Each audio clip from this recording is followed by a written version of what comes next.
मीनाज kitchen मध्ये तुम्हा सर्वांचं स्वागत आहे। आज मी तुम्हाला तिखट पुऱ्यांची रेसिपी करून दाखवणार आहे। ती कशी करायची आहे आणि साहित्य काय लागतं तर चला तर मग पाहूया। हे पहा साहित्य आहे, अर्धी वाटी तांदळाचं पीठ, अर्धी वाटी डाळीचं पीठ आणि 2 चमचे तीळ आहेत, 1 चमचा ओवा आहे आणि अर्धी वाटी कोथिंबीर आहे आणि 2 चमचे जिऱ्याची पावडर आहे आणि हे आहे गव्हाचं पीठ चाळून घेतलेलं। आणि मसाले डब्यातलं लागणारं साहित्य दाखवते मी तुम्हाला आता। आहे मीठ, हे आहे लाल तिखट आणि ही आहे हळदी। 3 वाट्या गव्हाचं पीठ घेतलेलं आहे चाळून, ते आपण याच्यात टाकून घेऊया। आणि हे अर्धी वाटी डाळीचं पीठ आहे, चणा डाळीचं पीठ आहे, ते पण टाकून घ्यायचं आहे। हे आहे अर्धी वाटी तांदळाचं पीठ, तेही टाकून घेऊया। हे चाळून घेतलेलं आहे सर्व। आता याच्यात टाकायचे आहेत आपल्याला तीळ, टाकून घेऊया। हे पहा 2 चमचे तीळ घेतलेले आहेत मी आणि 1 चमचा ओवा घेतलेला आहे, तो पण टाकून घेऊया। आणि हे 2 चमचे जिऱ्याची पावडर घेतलेली आहे, ती टाकून घ्यायची आहे।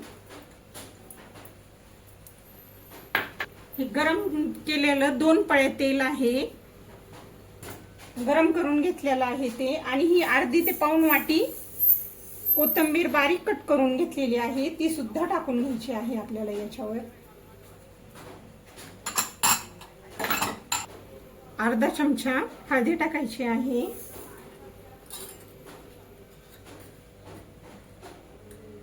1 चमचा लाल मिर्च पावडर टाकणार आहे मी आणि चवीनुसार मीठ। तर चमच्याच्या हिशोबाने 1 चमचा होतंय हे पहा।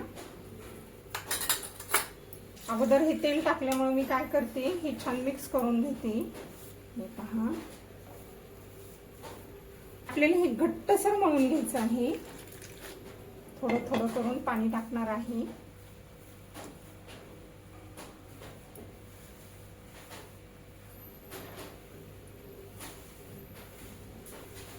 मी हे काय करणार आहे, कमीत कमी अर्धा तासासाठी हे बाजूला ठेवून घेणार आहे आणि नंतर याच्या पुऱ्या करून घ्यायच्या आहेत आपल्याला। हे पहा हे छान आता अर्धा तास भिजले गेलेलं आहे पीठ, किती मऊ आणि किती छान झालेलं आहे। याला छान आता आपल्याला 5 मिनिटं चांगलं मऊ करून घ्यायचं आहे। हे पहा तेल गरम करायला ठेवते मी आता। तेल गरम झाल्यानंतर आपल्याला पुऱ्या तळून घ्यायच्या आहेत। इकडं तेल गरम होतंय आणि या साईडला काय करायचं आहे, आता पुऱ्या लाटून घ्यायच्या। हे पहा मी याला सगळीकडे तेल लावून घेतलेलं आहे आणि ही लाटी आपल्याला याच्यावर ठेवायची आहे आणि हे मी पुरी यंत्रानेच पुऱ्या करून घेणार आहे। गोल आणि व्यवस्थित येतात, हे पहा एकसारख्या पुऱ्या येतात यांनी। आता मी हे अशा सगळ्या पुऱ्या करून घेणार आहे आणि नंतर तळून घेणार आहे।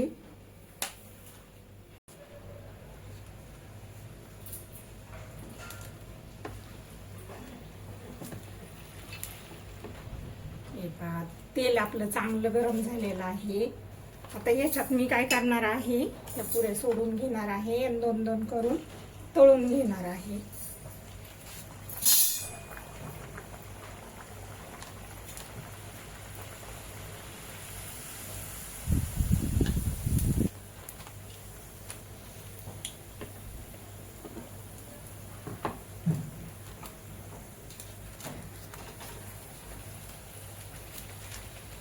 आहे आपल्याला चांगलं तेल नितळून घ्यायचं आहे आणि ही झाली आपली पुरी तयार।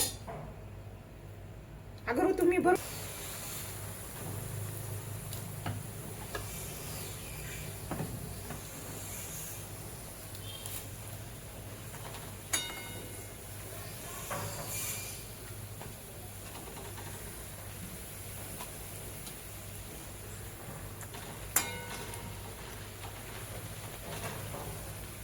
ह्या अशा पद्धतीने मी काय करणार आहे, ह्या सर्व पुऱ्या तळून घेणार आहे।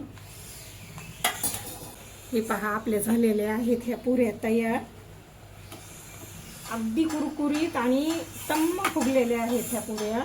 हे पहा अशा पद्धतीने